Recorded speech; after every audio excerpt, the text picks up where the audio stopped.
We're back on Politics Nation with more on Mitt Romney's overseas adventure. He's in London, and that means he's closer to all those jobs outsourced by companies that his company, Bain Capital, invested in. For over a month, we've been trying to figure out how the man who wants to be president could have invested in companies that specialized in shipping American jobs overseas. Mother Jones Washington Bureau Chief David Corn has advanced the story. His exclusive reporting on how Romney's Bain Capital invested heavily in companies that pioneered outsourcing of manufacturing jobs could be a game changer this fall. His reports include details on Flextronics, whose then CEO once said, quote, outsourcing is good for America, and Bain Investment Global Tech, a Chinese company that built profits on outsourcing. A major presidential candidate connected to sending American jobs overseas? Are you serious? Joining me now is MSNBC political analyst David Corn. He's the Washington Bureau Chief for Mother Jones, who has reported extensively on Bain's activities during Romney's tenure. He's also the author of Showdown. David, thank you for your time tonight. Thanks for having me. Now, you've done a lot of digging into Romney and Bain, and in particular, you've looked at how Romney's companies was deeply involved in outsourcing. Tell us what you found. Well, thanks for asking. There are two key things here. He had Bain Capital, which would buy up companies and help manage them. And a few weeks ago, the Washington Post did a really good piece by Tom Hamburger, noting that at least six of those companies, were engaged in outsourcing. And the Romney campaign came back and said, well, Romney wasn't making the decisions when we took over some of those companies. And there was a whole kerfuffle about that. After all that happened, I went and I found that Brookside Capital, which was an investment fund, part of Bain Capital, that was wholly owned by Mitt Romney, when he was at Bain, no question about this, was making massive investments, tens of millions of dollars, in a couple of different companies that all were part of, in the late 90s, of this sort of expansion of outsourcing and offshoring of jobs. And this was 100% owned by Mitt Romney. The fund itself is 100% owned by Mitt Romney. It's managed by other partners and people. They get money, they put into this. But he created this. He put the people in charge. It's his name as the owner of the fund. And there are at least three companies that total over 1/10 of the value of the fund. The whole fund was worth $500 million. And they're companies, you mentioned some, Flextronics, Jabil, which were in the late 90s, pioneers in going to high-tech offshoring, getting CSI stream. We have it up on the screen. People to see all of the companies that you talk about.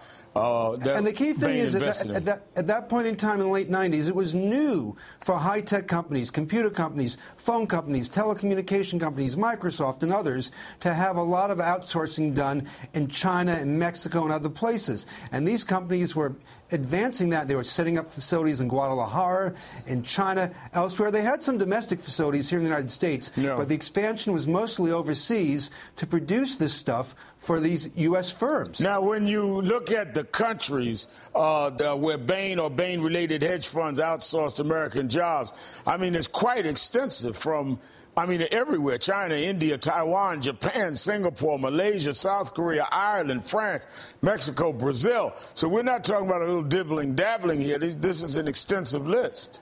No, these are all major players. Global Tech Appliances, which you mentioned earlier, is a Chinese-owned, Chinese-based manufacturing firm that was making household appliances for companies like Sunbeam, Procter Silex, Hamilton Beach. And if you read their literature, it's all about their prospectus, their annual report. Their whole deal was to take advantage of American firms outsourcing to China, where people are being paid 75 cents an hour as compared to what you'd get here, in the high teens, $20 or more in America. So that was just one firm. You had, Flextronics that you mentioned. The guy who ran it was named chief executive by Chief Executive Magazine as the #1 trailblazer and cheerleader for high-tech outsourcing in the 90s, revolutionizing the business. So these are all major firms that were doing everything they can to take advantage of this trend. And we can argue or debate or discuss whether outsourcing is good or bad. It certainly isn't good for the workers. But here is Mitt Romney out there every day talking about he's going to stop jobs from going overseas. But at the time when he could put his money where his mouth was, he had no problem investing in these companies that were trying to exploit the new trend in outsourcing and offshoring. Now, Romney's campaign, you wrote, does not want to talk about it. They refuse to comment on your story. Here's what they told you. Quote, Romney campaign officials declined to address the issue of global tech profiting from U.S. outsourcing. The Romney aide did assert that the global tech deal was nothing other than a routine investment in a foreign company. Yeah, that's their line. They won't talk about the outsourcing implications of this, whether Mitt Romney should have thought about that or people at his firm before they made these investments. But all they say is, hey, he invested in foreign companies. A lot of traders, a lot of investors do that. No big deal here. So I think it actually is a big deal and will continue to be a big deal throughout this campaign. Well, if it's not a big deal, then why don't they just come forward and talk about it? He's running for president of the United States, and he says he's a job creator. We just want to know if he was talking about inside the United States. David Corn, we'll keep watching this, and we'll be watching those debates. Thank you for your time being here tonight. Thank you, Reverend. Still ahead, President Obama makes a major move to close the education gap in America, and I was there to see it happen. But first, we'll introduce you to a singing walrus named E.T. The summer break is next.